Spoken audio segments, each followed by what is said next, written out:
Om Swastiastu. Kenalkan, kami dari kelompok 6 mata kuliah keamanan jaringan.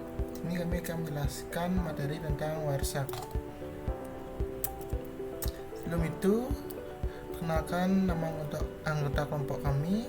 Dari yang pertama, Kadek Andre Suryana dengan NIM 103. Yang kedua ada NIM Putu Anita Dewi dengan NIM 104.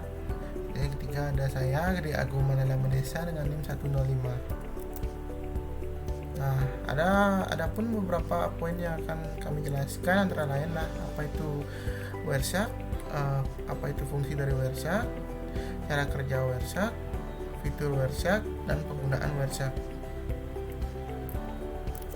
Nah, yang pertama, pengertian dari Wireshark.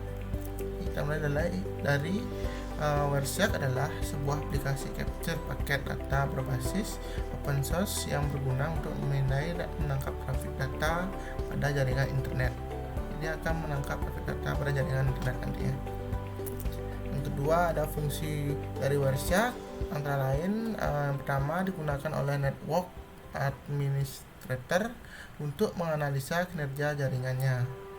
Yang kedua, Wireshark berguna untuk profesional jaringan, administrator jaringan, peneliti, hingga pengembang piranti lunak jaringan.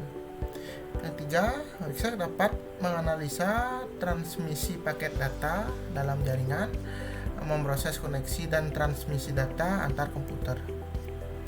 Yang keempat, Wireshark dapat membaca data secara langsung dari Ethernet atau token ring, FDDI, serial atau PPP dan slip, 802.11 wireless LAN dan koneksi M. 5. Wireshark digunakan oleh cheaters untuk mengetahui IP korban maupun para cheater lainnya lewat pinggan room. Dan yang terakhir, Wireshark bisa mendapatkan paket langsung dari jaringan. Dengan tools seperti Wireshark, maka kamu juga bisa memanfaatkan Wireshark untuk menyadap pembicaraan voice over IP. Untuk selanjutnya, cara kerja Wireshark akan dijelaskan oleh teman saya, Anita.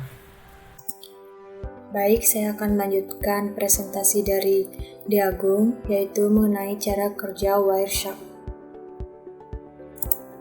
Nah, di sini ada beberapa cara kerja dari Wireshark, yaitu merekam semua paket data yang melewati interface yang dipilih. Interface itu sendiri adalah perangkat penghubung antar jaringan, bisa melalui Wi-Fi atau Ethernet atau LAN card. Nah, yang selanjutnya hasil rekaman tersebut dapat dianalisa. Kita dapat memfilter protokol apa yang diinginkan seperti TCP, HTTP, dan UDP, dan sebagainya. Wireshark juga dapat mencatat cookie, post, dan request. Nah, di sini hal yang perlu diperhatikan yaitu paket yang terekam oleh Wireshark ini adalah paket yang melalui interface pengguna saja. Itulah sebabnya mengapa pengguna tidak dapat merekam paket data teman atau pengguna lain, padahal keduanya terkoneksi atau terhubung di jaringan yang sama. Nah, yang keempat itu ada fitur dari Wireshark. Nah, yang pertama yaitu ada multi-platform, yaitu bisa dipakai untuk beberapa jenis basis sistem operasi, yaitu ada Unix, Mac, Windows, serta Linux. Yang kedua, bisa dilakukan capture paket data jaringan secara real time. Yang ketiga, bisa menampilkan informasi protokol jaringan dari paket data secara komplit. Yang keempat, paket data bisa disimpan jadi file serta nantinya bisa dibuka kembali untuk analisa lebih lanjut. Yang kelima, filtering paket data jaringan. Yang keenam, pencarian paket data dengan persyaratan spesifik.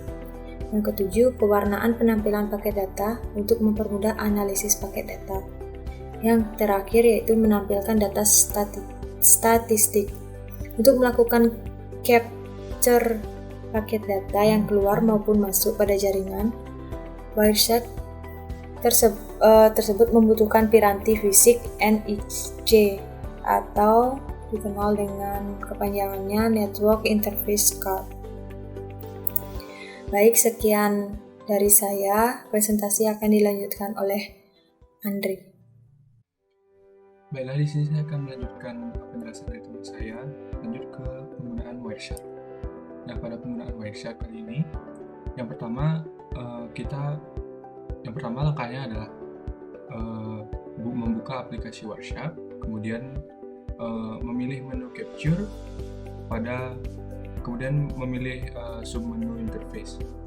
Nah, ini juga bisa dilakukan dengan mengklik 2 kali pada interface yang ingin dianalisa paketnya.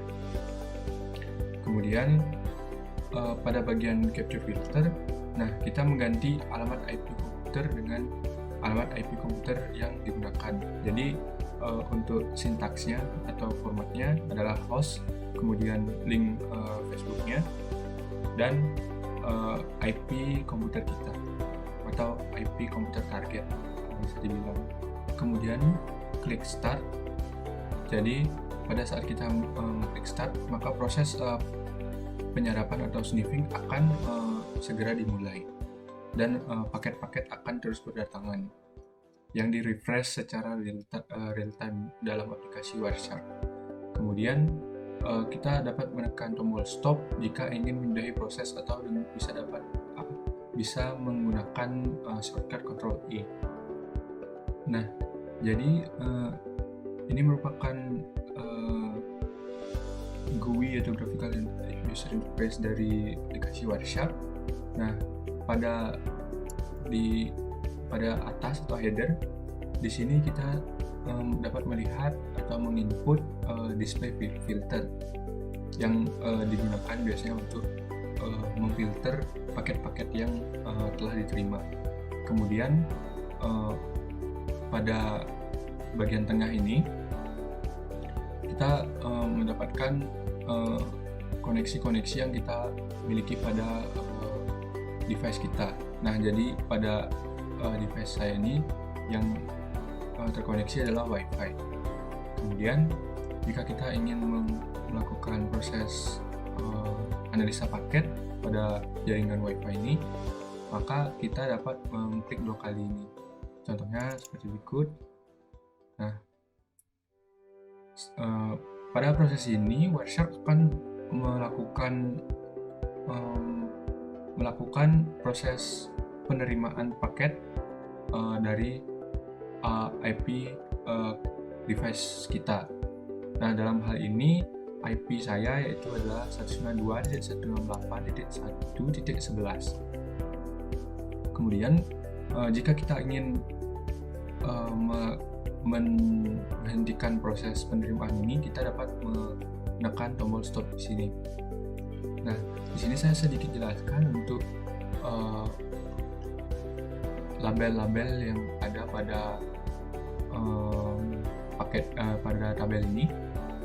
Pertama, time ini adalah timestamp saat paket diambil, ditampilkan dengan format default yaitu detik.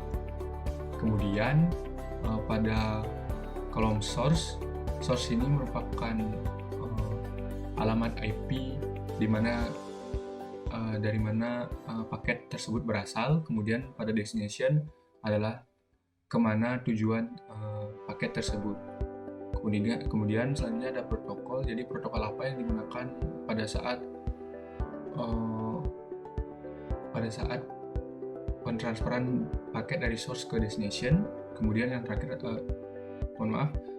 kemudian selanjutnya ada length atau panjang paketnya. Kemudian yang terakhir ada info. Nah, di mana info ini banyak mengandung informasi. Jadi sekian penjelasan Wireshark dari kelompok kami. Jika ada salah kata, mohon maaf. Saya tutup dengan Paramasanti. Om Santi Santi Santi.